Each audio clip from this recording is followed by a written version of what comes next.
Hey guys, welcome back to another video. Today's video is going to be an AFK money making guide, and I'm going to be showing you guys 5 different AFK money making methods that will vary depending on your level and skill. So hopefully you'll be able to find at least one of these methods that is useful for you. There's a few lower level methods that I am going to be including, so you should be able to find one that you can actually use. Anyway guys, I really hope you do enjoy today's video, and if you do, hit that thumbs up button and subscribe for more RuneScape 3 content, and let's get into it. Now, starting off with our first money making method, we have killing spiritual warriors or spiritual mages in your player-owned Slayer dungeon. You can make around 5 mil per hour doing this, and this is also going to be one of our higher level AFK money methods in this guide. So you will require 99 Slayer to actually kill them in your player-owned Slayer dungeon. Also, the Jack of Spades quest is going to be needed so you can access the player-owned Slayer dungeon. Recommended is 90 plus magic. I really would recommend using magic on these, especially if you do have spiritual mages in your player-owned Slayer dungeon. Of course, 95 prayer is really useful for curses. The Salve Amulet E is really useful. It will give you a damage boost against all of the spiritual warriors and mages, and so will the Ghost Hunter equipment. Now, first off, doing this method, you will want them in your player-owned Slayer dungeon, so you will need to have them captured and place them in your Slayer dungeon. If you don't have this, you can probably try and find a friend with a dungeon with these creatures in it, and you can use that instead. This is an excellent AFK money method. You don't even need aggression potions as long as you're not wearing any of the God Wars Dungeon 1 armor, so I would recommend not wearing any of that. As you can see, I am using Ghost Hunter equipment, so that is really useful because that way I will get a 10% damage buff against spiritual warriors and spiritual mages if I do have 3 of them on, which I do. So if you do have any of this Ghost Hunter equipment, make sure you do bring it because it will help a lot. Now, as you can see, I am using magic, and that is because I do have the spiritual mages in this dungeon as well. So the only downside about having spiritual mages is that you will need to run around to pick up the loot. They will automatically attack you, and you won't have to move if you are using magic, but you will need to go over to pick up that loot. So that does make it a little bit less AFK if you do have spiritual mages. However, the spiritual mages actually have some better drops, so your GP per hour will go up a little bit if you are killing spiritual mages. If you do have these spiritual warriors, you'll be a lot more AFK, and your GP will go down a little bit. Overall, it's only about a 1 mil difference. If you have all spiritual mages, you'll make around 5 mil per hour, and then if it's only spiritual warriors, you'll make around 4 mil per hour. So not too much of a difference, just that difference in the AFK time. Now, also a few other things that I'd like to mention for this method. As you can see on my action bar, I am using a lot of my AoE abilities like Chains, Dragon Breath, and also Corruption Blast is a useful one as well. All these so you can hit multiple targets at once. These are all really useful abilities to use. And then another thing, you will want to bring runes so you can high alch. That's because they do drop a lot of really good items that you can alch, a lot of battle staffs and stuff like that. So you will want to bring that. If not, you can bring a Winter Storage Scroll if you do have a pack yak. And then alternatively, you could bring magic notepaper. However, that will cut into the profit quite a bit. Now, moving on to the next method, we have harvesting cursed or incandescent energy. So I have both of these here because they are slightly different. However, it will give you guys a little bit more of an option.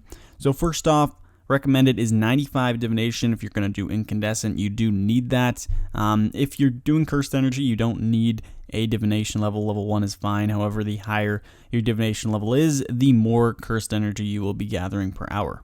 Now, highly recommended is the divine conversion relic. This is a relic that you can get through archaeology. You will require 98 archaeology to get this relic. However, it will double the amount of energy you can gather per hour. This relic will allow you to convert all of your memories at once rather than doing it one at a time, which will speed it up a lot. Now, another few recommendations for this method. One is Nightmare Muspa. This is highly recommended. It does require level 81 summoning to use, but it will allow you to gather more energy per hour as well, and same with the Divination Cape and Divination Outfit. And so first off, I'm going to be showing you guys the incandescent energy method. So it is a pretty straightforward method. You want to go to the incandescent energy location, which is located just south of the poison waste or west of Castle Wars. Now here you can just simply gather your incandescent wisps and incandescent energy. And then once you are full with a full inventory of incandescent memories, you can go and convert them all to energy. That way you'll be able to gather the most amount of energy per hour.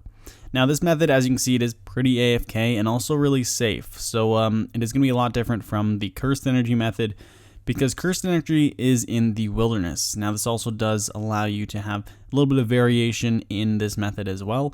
You can actually kill some other players to try and get some cursed energy to boost the amount per hour, or you can try and play it safe and just gather the cursed energy and go bank it before a PK arrives. So as I said, with the cursed energy method, you do have the variation here. As you can see, I actually killed someone who was looking to kill other players with cursed energy, and he had a lot, so you can make a lot of extra money if you do use this method. However, it is also risky. You could also die in the wilderness and lose all of your cursed energy as well as the gear you are wearing. So do keep that in mind. Make sure if you are doing this method, you're not really wearing much gear. And also, if you do have cursed energy in your inventory, you can be attacked by anyone, no matter their combat level. So even if there's a level 3 out here gathering cursed energy, you can attack them even if you're max level, and vice versa. Now, the nice thing about cursed energy is it doesn't have any requirements. You can gather it at level 1 divination, and also you will be gathering energy 1.5 times faster than the incandescent energy location. Cursed energy cannot be traded on the Grand Exchange, however. It can be converted to incandescent energy if you do have 95 divination, so that is recommended. But if not, you can also trade it to other players.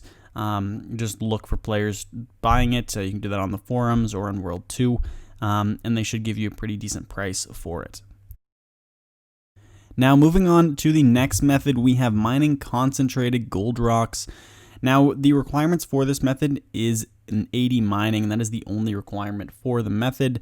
However, there are quite a few recommendations. Magic Golem outfit is one. It will make the living rock creatures unaggressive, so that is a really useful perk to have if you are wearing this outfit. Also, an adamant ore box or better is highly recommended. Goldstone spirits are super helpful as well, and they will allow you to gather more gold rocks per hour. Lava Titan is super useful, as well as the legendary Quarry Master aura. So to do this method, you will want to head to the Living Rock Caverns, which is located in the Dwarven Mine. You will want to go down the rope just a little bit west of the entrance. Now, once you make it down here, you will want to find a gold concentrated ore rock, and then you can start mining it there. Now, if you do have Sign of the Porters, you can use these and it will automatically teleport the gold ore straight to the bank. However, there is a bank nearby, so you don't really need to do this because it will cut into your profit quite a bit. The Sign of the Porters, they are quite expensive to make, so do keep that in mind if you're planning on doing this. It will make the method a little bit more AFK, but you won't be able to make the 2 mil per hour if you do this. But as you can see, this method is extremely AFK. You will be using 5 goldstone spirits per time, so that means you will be getting 10 gold ore every few seconds, which is about 5k each. So you're going to be making some pretty good money from this, and as you can see, it is really AFK, especially if you are using the Sign of the Porters. But you will also have your ore box as well, and this will allow you to store some ore, and then you can just go straight to the bank, which is literally just 10 seconds away, and then come back to the gold concentrated ore. So this is a really good AFK money method, and the only requirement is level 80 mining. Now, moving on to the next money making method, we have sort of an archaeology related method, and also the requirements are extremely low. So a lot of you guys will be able to do this method. It's making these small and large historic crates. And then the only requirement is level 20 invention, so that might be kind of high for some of you newer players, because you will also need level 80 divination, smithing, and crafting. So do keep that in mind. However, it isn't really that big of a requirement, and then recommended you'll need at least level 5 archaeology, which literally would only take a few minutes to get if you don't already have that. So there is a few steps to making these crates of components. First off, you will want to go to Caradet. You're actually going to be excavating at the spot outside of the actual dungeon. So you will be excavating at the level 5 spot here. You're going to be looking for the Venator daggers as well as the Venator crossbows. Now, once you get these, you'll basically just want to restore them, and then you'll want to disassemble them. So that's basically the 3 steps to start off with. Now, as you can see, when you disassemble these, you will either get 20 historic components or 5 classic components, and that is where you will be able to make both of these crates. So you will want to do this for basically the entire hour or however long you will want to do it. And then the last step is going to be making the actual crates.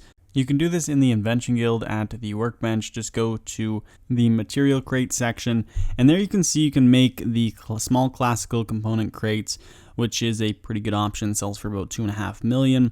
And then there's also the historical component crates. You got the small one and the large one.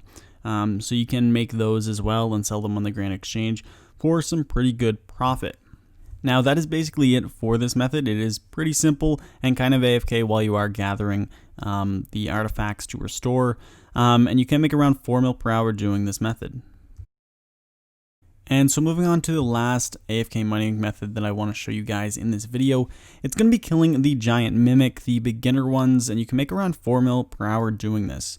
So the only requirement is having a giant mimic token. You can buy them on the Grand Exchange, and they're super cheap, and recommended is just having a combat level of 30 or higher. So a lot of you lower level players can do this method. However, it won't really be AFK because you will actually have a decent challenge when fighting the giant mimic. If you are a high level player, this is pretty AFK since the giant mimic is a piece of cake, and you can make some pretty good money off of its drops. Now let's take a look at the drop table for the beginner giant mimic. As you can see, it does have a few pretty good drops in the Scrimshaw of Sacrifice and the Scrimshaw of Aggression. They're priced at 1.3 mil and 500k, so that is where you are going to be making most of your money off of this method. You can expect to get around 4 or 5 of the Scrimshaw of Aggressions per hour, and then around 1 or 2 of the Scrimshaw of Sacrifices. That is if you're killing around 80 of these per hour, so if you're a higher level player, and you can make around 4 mil per hour doing this method. So now to enter the fight with the giant mimic, you will want to teleport using one of the tokens, and then you will also pick which type of giant mimic you will want to fight. So for this method, we're going to be killing the beginner giant mimics. Now you will have 2.5 minutes to kill the giant mimic. At the beginner level, it only has 25,000 life points, so it should be really easy to kill as long as you're a decent combat level. Now it does have a few special attacks. One is the charge special attack, which you will be seeing here. So for this special attack, a text box will appear saying the giant mimic is ready to charge, and some green arrows will appear at your feet. You simply just want to walk away to dodge this special attack. Now the other special attacks will be the coin launch and then the leap. The coin launch is essentially when the giant mimic will shoot out some coins from its mouth. Do the same thing. You will want to just run away constantly until the coins stop, or else you'll be hit. And you'll take quite a bit of damage, about 1 or 1.5k damage. And then there's also the leap mechanic as well, where it will leap in the air.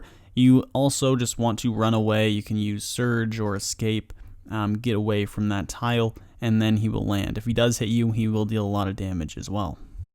And so basically that is it for this method. You should be able to kill a lot of these giant mimics per hour. And then you can just open up their small loot bags, and hopefully you get one of those Scrimshaw of Aggressions or the Scrimshaw of Sacrifice. And so anyway guys, that is the last method that I wanted to show you in this video. I really hope you found one of these 5 methods helpful, and they'll be able to make you some pretty AFK money while you're multitasking with something else. So anyway guys, if you did enjoy this video and found it helpful, hit that thumbs up button and subscribe for more RuneScape 3 content. And I hope to see you all in the next one. Peace.